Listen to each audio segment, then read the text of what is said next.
Hello दोस्तों, आप लोग कैसे हैं। मुझे उम्मीद है कि आप लोग अच्छे होंगे, स्वस्थ होंगे। चलिए हम बात करते हैं आगे की कि हम आपको प्रतिदिन जो पर्यायवाची कल लिखाए थे उसी से रिलेटेड हम आगे आगे चलते हैं। और आगे को आप ध्यान दीजिएगा कि आगे जो भी पर्यायवाची होगी फिर रिलेटेड होगी। आज जो पर्यायवाची मैं लिखाने चल रहा हूँ वो आपकी होगी पृथ्वी और पर्वत की। चलिए ध्यान दीजिएगा कि पृथ्वी और पर्वत की, तो पृथ्वी और पर्वत एक दूसरे से रिलेटेड है। ध्यान दीजिएगा, पृथ्वी और पर्वत एक दूसरे से रिलेटेड हैं। इनको आपको ध्यान देना है, बहुत अच्छी तरह से ध्यान देना है। चलिए पृथ्वी को ध्यान दीजिए। देखिए पृथ्वी और पर्वत में क्या संबंध है वही आपको ध्यान देना है। चलिए ईला, आवनी, क्षिति, मेदिनी, धरा, भू, वसुधा, वसुंधरा, छोड़ी, उर्वी, इंपॉर्टेंट है, ध्यान दीजिएगा, उर्वी,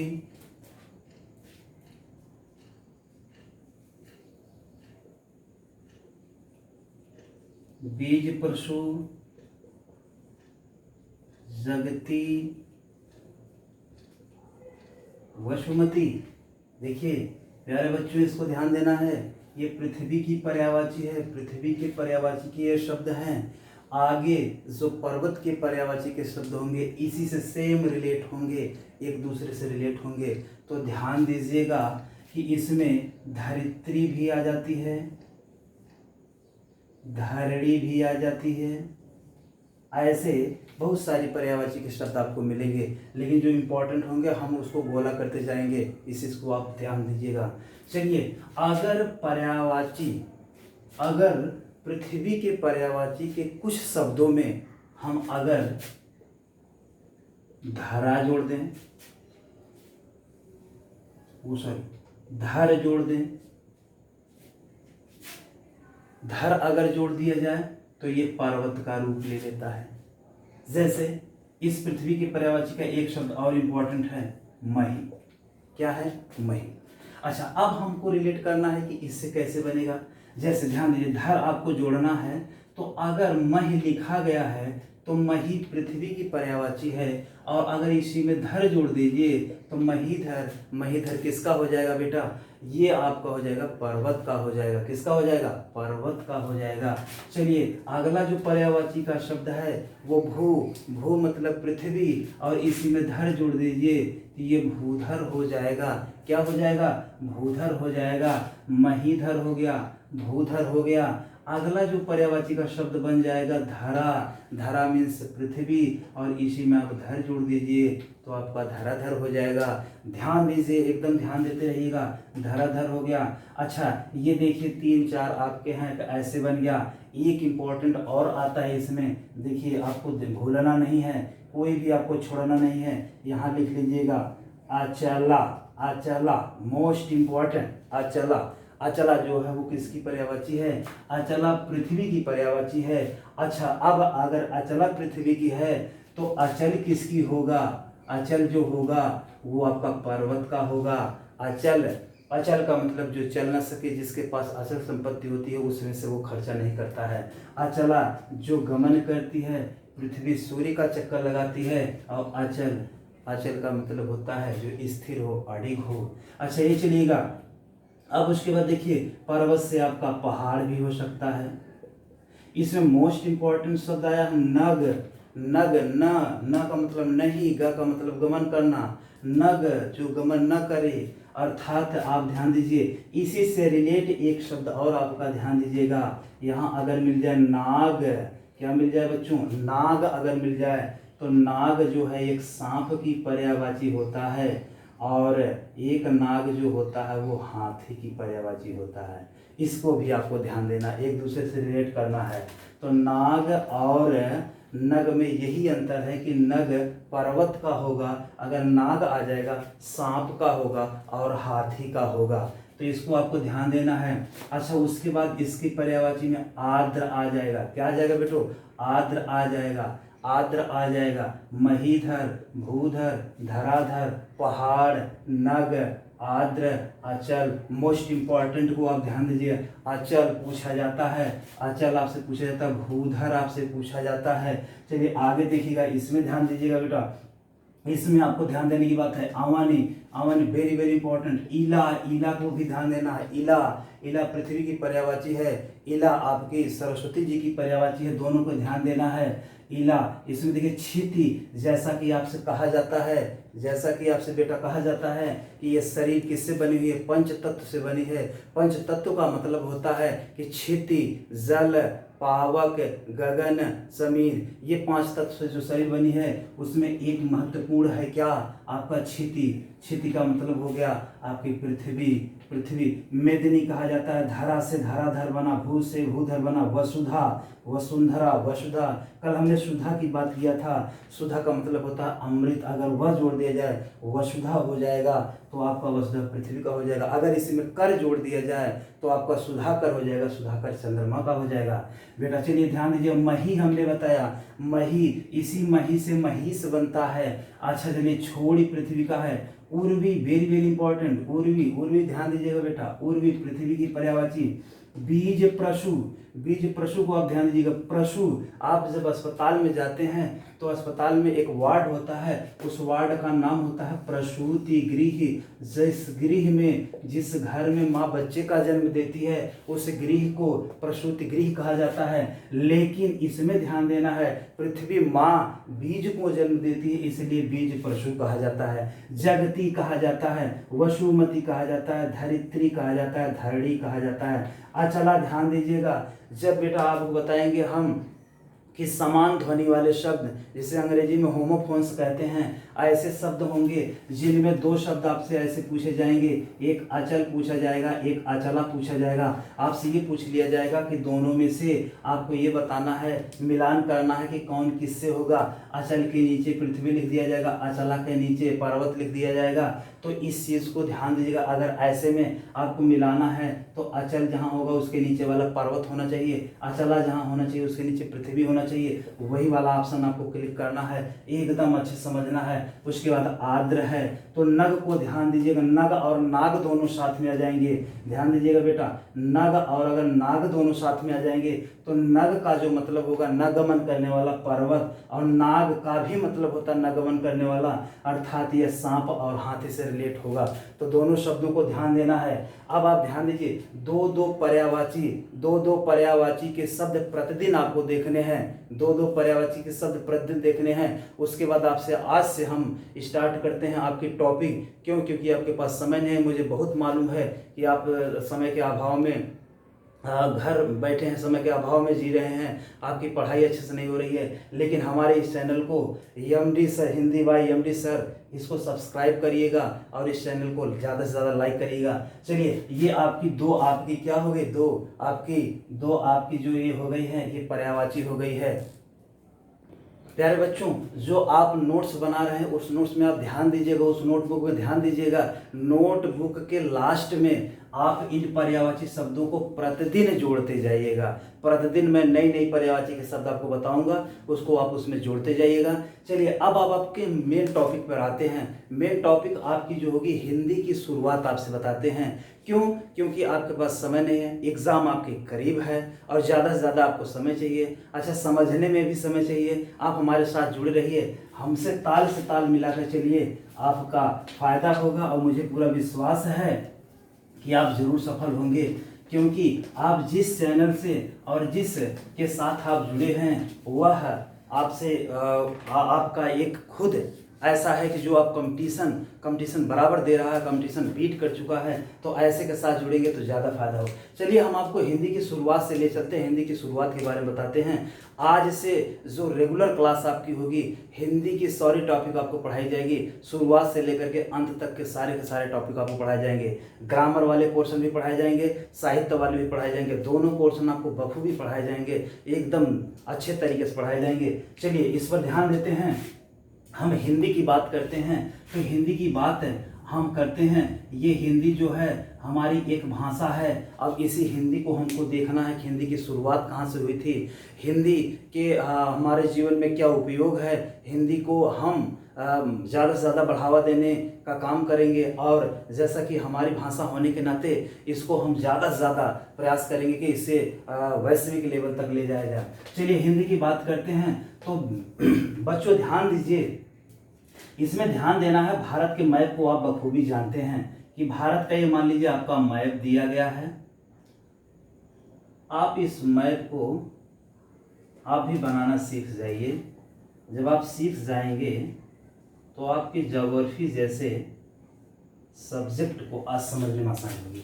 मैंने आपको ये थोड़ा सा एक प्रोफार्मा दिया है कि आपको समझना कैसे है, क्योंकि शुरुआत देखिए हम जीएस से नहीं पढ़ाएंगे, जीएस आपको नहीं पढ़ाएंगे, आपको हिंदी के बारे में बताएंगे। हिंदी आपको इस प्रकार से बता देंगे कि कहीं से भी कोई क्वेश्चन आएगा, कहीं जाने वाला नहीं है, कहीं आपसे दूर नहीं जाएगा। जैसे ध्यान दीजिएगा आप बच्चों, देखिए हमेशा आप डिप्रेशन में कतई मत रहिएगा। कहा जाता है कि जब तक मिले ना मंजिल खुद को बेनाम बना डालो, जब तक मिले ना मंजिल खुद को बेनाम बना डालो, रख दो जहाँ कदम वहीं अंजाम बना डालो, तेरे बढ़ते हुए कदम को रोकेंगे बेरहम हवा के झोंके, तेरे बढ़ते हुए कदम को रोकेंगे बेरहम हवा के झोंके, खुद ऐसी भरो उड़ान कि खुद को तूफान बना डालो, खुद को तूफान बना डालो। इन्हीं उम्मीदों और इन्हीं आशाओं के साथ हम आज शुरुआत करने चल रहे हैं आपकी हिंदी के मूल उत्पत्ति, हिंदी के उत्पत्ति, हिंदी के अनेक तथ्यों के साथ। चलिए ध्यान दीजिए, ये आपका भारत का मैप है बेटा, इसको आप ध्यान दीजिए, कभी डीमोटिवेट ना होइएगा, कभी डीमोटिवेट ना होइएगा। अगर आप हमारे साथ जुड़े हैं तो कभी डीमोटिवेट ना होइएगा, एकदम बखूबी समझते चलिएगा। ये भारत का मैप है, भारत के मैप में आपको ध्यान देना है। ये आपका ईस्ट है, ये पूर्वी दिशा है, यह आपकी पश्चिमी दिशा है, वेस्ट है, और ये आपका नॉर्थ है, और ये आपका साउथ है। अगर आपसे कभी कभी जीएस में भी बेटा पूछ लिया जाता है कि आप बताइए भारत का पूर्वी छोर क्या है, तो भारत का पूर्वी छोर में जो राज्य स्थित है वो अरुणाचल प्रदेश है, पश्चिमी में जो है वो गुजरात है, यहाँ जो है आपका जम्मू कश्मीर है, और नीचे आपका है तमिलनाडु है। तो ये जो आपके तथ्य हैं, इन तथ्यों को आपको ध्यान देना है कि कौन सा राज्य किस दिशा में है, और हमारा सूर्य जो पहले उगता है वो आपके अरुणाचल प्रदेश में ही उगता है, वालांगू जिला है। तो इसको भी आप ध्यान दीजिए रहिएगा। वालांगू जिला यह पूर्वी छोर का एक जिला है। अच्छा ये आप ध्यान दीजिएगा, इसको आप ध्यान दीजिएगा, ये गौरी माता करके है, गौरी माता करके गुजरात का है। अच्छा इसको देखिएगा, इंदिरा काल है बेटा, इंदिरा काल है, इसको ध्यान दीजिएगा, ये उत्तरी छोर है, और जो यहाँ है वो इंदिरा पॉइंट है, इंदिरा पॉइंट है, क्या है बेटा, इंदिरा पॉइंट है। और इसी इंदिरा पॉइंट को एक नाम और जानते हैं, पिगमेलियन पॉइंट के नाम से जानते हैं, पिगमेलियन पॉइंट के नाम से भी जानते हैं। इसको ध्यान देते रहिएगा क्योंकि इन चीज़ों पर आपको विशेष ध्यान देना है। चलिए अब हम चर्चा करते हैं हिंदी के बारे में। देखिए बच्चों ये समझिएगा कि हमारे देश में जितने भी आक्रांता आए, जितने भी विदेशी आए, सब के सब जो आए थे वो आपके इसी दिशा से आए थे। मतलब यह जो दिशा होगी उत्तर और पश्चिम की दिशा होगी, उत्तर और पश्चिम की दिशा होगी, क्योंकि ये दोनों के बीच का कोण है। उत्तर और पश्चिम की दिशा से ही सारे के सारे आक्रांता आए और हमारे भारतवर्ष में आए, और जैसा जिस प्रकार से लूट सके उस प्रकार से लूट के ले गए। तब भी आज भी हमारे यहाँ इतनी धन संपदा है कि लोग सोचने पर मजबूर हो जाते हैं कि आखिर यहाँ कैसे पैदावार होती है, कैसे पैदा होते हैं। चलिए ध्यान दीजिए, इन पर आप ध्यान देना है। ये हम आपको समझाने के लिए बताए हैं कि आपको इसीलिए समझाने के लिए बताए हैं कि आप इसमें भी आप समझते चलिएगा। चलिए, अब यही आपकी दिशा है, ये है आपका ईस्ट, ये है वेस्ट, ये है नॉर्थ, ये है साउथ। इसको ध्यान दीजिए, ये आपका है उत्तर पश्चिम की दिशा है, क्योंकि दोनों के बीच का कोण है उत्तर पश्चिम की दिशा है। इसी उत्तर पश्चिम की दिशा में आपके सारे के सारे इसी से आक्रांता आए थे। यही उत्तर पश्चिम की दिशा है, इसी उत्तर पश्चिम से आपके सारे के सारे विदेशी सारे के सारे आक्रांता आए थे। और आप ध्यान दीजिएगा, यही उत्तर पश्चिम, जब भारत और पाक का बंटवारा नहीं हुआ था, भारत और पाक का बंटवारा नहीं हुआ था, तो यही एक स्थान हुआ करता था जिसका नाम था सिंधु। क्या नाम था? सिंधु। बेटा क्या नाम था? सिंधु नाम था। सिंधु जो है वह संस्कृत के सिंध शब्द से बना हुआ शब्द है, संस्कृत के सिंध शब्द से बना हुआ शब्द है। यह पाक और लद्दाख के बीच बहने वाली एक नदी का नाम भी है, जिसे आप जीएस में इंडस वैली के नाम से पढ़ते हैं, सिंधु घाटी की सभ्यता के नाम से पढ़ते हैं। इसी सिंधु शब्द को आप ध्यान दीजिएगा, यही आपके शुरुआती आपके यही व्युत्पत्ति के क्रम में आएंगे। व्युत्पत्ति के क्रम, हिंदी के व्युत्पत्ति के क्रम, हिंदी के व्युत्पत्ति के क्रम को ध्यान दीजिएगा बेटा। यही उत्तर पश्चिम दिशा है जहां से सारे के सारे लुटेरे आए थे और लूट करके लेके गए थे। अगर जीएस में बराबर आपसे एक क्वेश्चन पूछा जाता है कि भारत में सबसे पहले आक्रमण करने वाला कौन था, तो बेटा आप बताइएगा 712 ईस्वी में मोहम्मद बिन कासिम, मोहम्मद बिन कासिम, यह भारत पर सबसे पहले आक्रमण करने वाला अरेबियन था। कहाँ का निवासी था?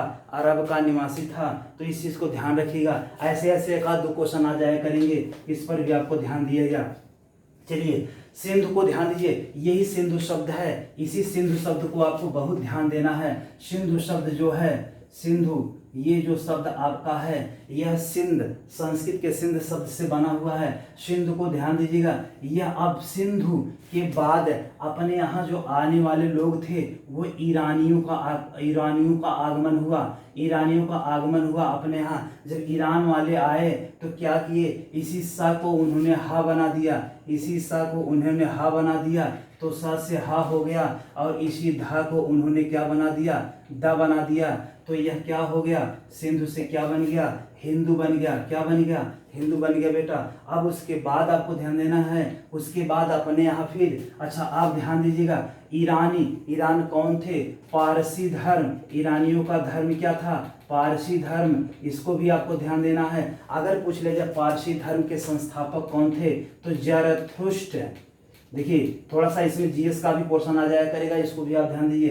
पारसी धर्म, ईरानियों का पारसी धर्म था। इनका जो संस्थापक थे वो जरथुष्ट्र थे। अच्छा, ईरानियों का सबसे बड़ा जो ग्रंथ है वो जिंद अवेस्ता है। क्या है बेटा? जिंद अवेस्ता है। जिंद अवेस्ता है। यह जो धार्मिक ग्रंथ है भारतीय ग्रंथ ऋग्वेद से मिलता जुलता है। इस ग्रंथ को आप ध्यान दीजिएगा। चलिए आगे के क्रम को हम बात करते हैं। ईरान के बाद अपने यहाँ जो आगमन होता है वो फारसी आते हैं। कौन आते हैं बेटा? फारसियों का आगमन होता है। अच्छा, जब फारसी आते हैं तो यहाँ से ऊ हटा देते हैं, ऊ की मात्रा को जब हटा देते हैं तो यह क्या बना देते हैं? हिंद बना देते हैं। और ये क्या करते हैं, फारसी में एक प्रत्यय होता है बड़ी ई का प्रत्यय, इसी में बड़ी ई का प्रत्यय जोड़ देते हैं, तो एट लास्ट जो आपको मिलने वाला शब्द मिला है वो आपको हिंदी मिला है। हिंदी जो ये शब्द है बेटा, उसको ध्यान दीजिएगा, हिंदी जो शब्द है यह किसकी देन है? यह फारसियों की देन है। इसलिए आपसे एक प्रश्न पूछा जाता है, मोस्ट इंपॉर्टेंट प्रश्न आपसे पूछा जाता है, इसको मिटा दें। अगर स्क्रीनशॉट लेना हो तो ले लीजिए, आप लोग स्क्रीनशॉट अगर लेना हो तो ले लीजिए। चलिए आगे चलते हैं, आगे की बात करते हैं। आपको बहुत सारी चीज़ें बताएंगे, आप लोग एकदम जुड़े रहिए, हमसे जुड़े रहेंगे तो बहुत फायदा होगा। UP TET, C TET, MP TET, UPP, SI, लेखपाल, जितने भी वैकेंसीज होगी सबके लिए महत्वपूर्ण होगा। आज हम शुरुआत किए हैं हिंदी की, एकदम फाड़ू शुरुआत किए हैं, एकदम चीर फाड़ दिया जाएगा इस हिंदी को। चलिए आगे चलते हैं। फारसी, अब आपको ध्यान देना, एक क्वेश्चन आपसे पूछा जाता है कि ये क्वेश्चन आपके यूपी टेट में आया हुआ है कि हिंदी किस भाषा का शब्द है, तो हिंदी किस भाषा का शब्द है? हिंदी किस भाषा का शब्द है? तो अगर ये आपसे प्रश्न पूछा जाए तो ऑप्शन में फारसी भी रहेगा, अरबी भी रहेगा, हिंदी भी रहेगा, हिंदुस्तानी भी रहेगा। तो ध्यान देना है बच्चों कि यह जो शब्द है वो फारसी का शब्द है। मोस्ट इंपॉर्टेंट क्वेश्चन ये आपका है, क्योंकि ये एग्जाम में आपसे पूछा जा चुका है। यहाँ से एक क्वेश्चन बनेगा। अगर कोई व्यक्ति आपसे पूछ ले, ट्रेन में जाते वक्त, ट्रेन में सफर करते वक्त अक्सर लोग आपसे पूछ लिया, ध्यान दीजिएगा, इसमें ध्यान देना है कि यह फारसी कभी भूलिएगा मत। यह क्वेश्चन बहुत इंपॉर्टेंट है। अगर आपसे पूछे हिंदी किस भाषा का शब्द है, तो आप ये न कहिएगा हिंदी भाषा का शब्द है। हिंदी भाषा का शब्द नहीं, बल्कि किसका होगा? फारसी का होगा। चलिए आगे की बात करते हैं। अगर आपसे कोई पूछ ले कि भैया बताइए व्युत्पत्ति के क्रम के बारे में आप क्या जानते हैं, हिंदी की व्युत्पत्ति कहाँ से हुई थी? तो हिंदी की व्युत्पत्ति का क्रम यही होगा, सिंधु, हिंदू, हिंद और प्लस बड़ी ई और लास्ट में हिंदी मिला। अब बेटा जिसका इंतजार था वो तो आपको मिल ही गया। अब इसी पर हमको चर्चा करनी है कि आखिर हिंदी के लिए आपको क्या है। अब ध्यान दीजिए बेटा कि हिंदी तो आपको मिल ही गया। हिंदी जब आपको मिल गया तब अब क्या हुआ कि हमारे यहाँ इतने लोग थे, इतने विचारक लोग थे, इसको तरह तरह से नाम देना चालू कर दिए। तरह तरह से लोग कहने लगे हिंदी, हिंदुस्तान, आर्यावर्त, तमाम प्रकार के नामों से इसको जाना जाने लगा। लेकिन इसी हिंदी को लेकर के हमारे देश के दो महारथी, दो विचारक, दो दार्शनिक को ने इसको आज नारा दिया कि कहा हिंदी, हिंदू, हिंदुस्तान। ये शब्द देखिए बेटा, हिंदी, हिंदू, हिंदुस्तान, ये जो शब्द आपका है, यह जो नारा दिया था वो पुनर्जागरण काल के प्रवर्तक भारतेंदु जी ने दिया था। किसने दिया था बेटा? भारतेंदु जी ने दिया था। हिंदी को लेकर के अब तमाम प्रकार की चर्चाएं होंगी, हम आपको बहुत सारी चीजें इसमें बताएंगे। फिर क्या है कि बेटा इसमें ध्यान देना है, हिंदी है हम वतन, हिंदी है वतन हम हिंदुस्तान हमारा। इसको ध्यान देना, हिंदी है वतन हम हिंदुस्तान हमारा। अच्छा इसको देखिएगा, मोहम्मद इकबाल जी ने कहा था। किसने कहा था बेटा? मोहम्मद इकबाल जी ने कहा था कि हिंदी है वतन हम हिंदुस्तान हमारा। हिंदी, हिंदू, हिंदुस्तान किसने नारा दिया? भारतेंदु जी ने दिया था। अब उसके बाद बेटा हम आगे की बात करते हैं। अब उसके बाद ये चीज़ें आपकी मिल गई कि इन चीज़ों पर ध्यान दीजिएगा। इस चैनल पर आप जुड़े रहिएगा, आप हमारे साथ जुड़े रहिएगा, कभी आपको घाटा नहीं होगा। चलिए उसके बाद अब ध्यान देते हैं। अब तो हिंदी के व्युत्पत्ति के क्रम थे, अब हिंदी के उत्पत्ति के क्रम के बारे में हम चर्चा करते हैं। उत्पत्ति के बारे में चर्चा करते हैं। मैं आपको बेटा सब पढ़ाऊंगा, किसी चीज की चिंता मत करिएगा। मैं आपको वर्णमाला से लेकर के संधि, समास, रस, छंद, अलंकार, पर्यायवाची, विलोम, तत्सम, तद्भव सारी चीज पढ़ाएंगे। लेकिन ये जो क्लास रन कर रही है इसमें प्रतिदिन दो पर्यायवाची आपको पढ़नी है। 2 पर्यायवाचियों के साथ आपको प्रतिदिन आपकी रेगुलर की क्लासेस चलेंगी। चलिए हिंदी के उत्पत्ति के क्रम के बारे में देखते हैं। हिंदी के उत्पत्ति के क्रम के अगर बारे में देखा जाए बेटा, तो हिंदी के उत्पत्ति के क्रम बारे में देखा जाए, सबसे पहला जो शब्द आया था संस्कृत आया था। क्यों? क्योंकि संस्कृत जो है वह आदि और आर्य जननी है हिंदी की। अच्छा संस्कृत के बाद क्या हुआ? हमारे यहाँ पाली। क्या हुआ बेटा? पाली भाषा आई। चलिए बेटा ध्यान दीजिए, पाली भाषा आ गई। पाली ये जो भाषा थी वो गौतम बुद्ध जी की भाषा थी। किसकी थी बेटा? गौतम बुद्ध जी की भाषा थी। इसी भाषा को एक नाम से और जाना जाता है, जन भाषा, या इसी को देसी भाषा के नाम से जाना जाता है। किस भाषा के नाम से जाना जाता है बेटा?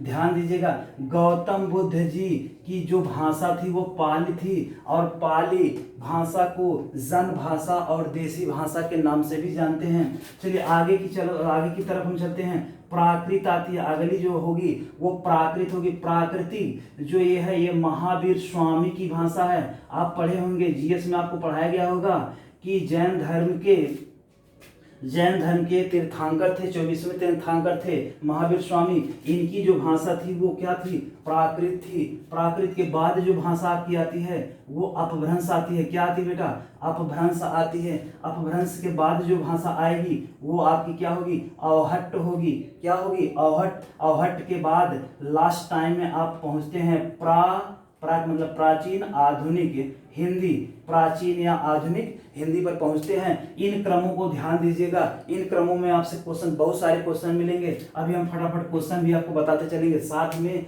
सारे के सारे क्वेश्चन आपको हल करवाते चलेंगे।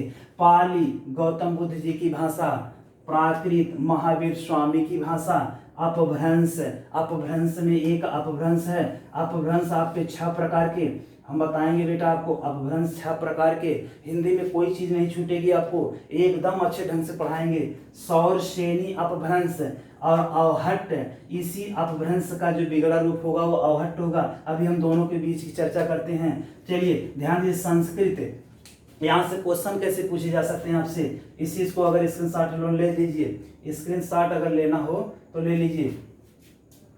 चलिए आगे की बात करते हैं, आगे की चर्चा करते हैं। इन पर प्रश्न कैसे आपसे पूछे जा सकते हैं, प्रश्न कैसे आपसे पूछे जाएंगे। घबराइए तनिक भी ना, घबराइए तनिक भी ना। चलिए आपसे ये क्वेश्चन, पहला क्वेश्चन पूछा जाएगा कि हिंदी की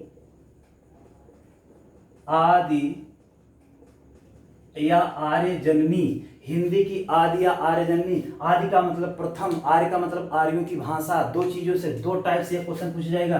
कभी कभी आपसे ये क्वेश्चन, यही क्वेश्चन आपसे पूछ लिया जाएगा कि बेटा बताइए आर्यों की भाषा क्या थी, तो ऑप्शन में आप संस्कृत वाला लगाएंगे। क्या लगाएंगे? संस्कृत लगाएंगे। संस्कृत भी 2 प्रकार की होती है, एक वैदिक संस्कृत और एक लौकिक संस्कृत होती है। चलिए नेक्स्ट क्वेश्चन आप देखते हैं। एक क्वेश्चन पूछा जाएगा, देशी भाषा या जनभाषा के नाम से कौन सी भाषा जानी जाती है, तो ऑप्शन बेटा क्या रहेगा?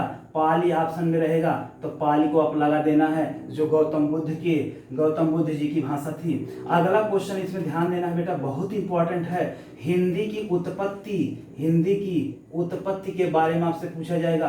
अगर हिंदी की उत्पत्ति के बारे में आपसे पूछा गया तो ये ध्यान दीजिएगा, कभी मत लगाइएगा संस्कृत, कभी मत लगाइएगा संस्कृत, क्योंकि हिंदी की उत्पत्ति अपभ्रंश से होती है। किससे होती है? अपभ्रंश। आपका ऑप्शन अगर अपभ्रंश रहेगा तो अच्छी बात है, अगर नहीं रहेगा तो कोष्ठक में आपका दूसरा जो ऑप्शन बनाएगा वो सौर श्रेणी रहेगा, क्योंकि अपभ्रंश का सबसे महत्वपूर्ण अपभ्रंश है सौर श्रेणी अपभ्रंश। क्या है बेटा? सौर श्रेणी अपभ्रंश है। तो इन प्रश्नों को ध्यान देना है, इस क्रम को ध्यान देना। इसके पहले अभी जो हमने व्युत्पत्ति का क्रम बताया था उसमें भी हमने आपसे क्वेश्चन बताया था। अगर क्वेश्चन आपसे पूछा गया बेटा हिंदी की आदि या आर्य जननी कौन है, तो आप बताएंगे संस्कृत। कौन होगा? संस्कृत। और अगर हिंदी में आप देखें, अगर जन भाषा, देशी भाषा के नाम से कौन विख्यात है, तो पाली है। क्या है बेटा? पाली है। और अगर आपसे पूछ लिया जाए हिंदी की उत्पत्ति किससे हुई है, तो आप बताएंगे अपभ्रंश। अगर अपभ्रंश नहीं ऑप्शन में होगा तो सौर श्रेणी जरूर होगा। अगर दोनों नहीं होंगे तो क्वेश्चन गलत होगा।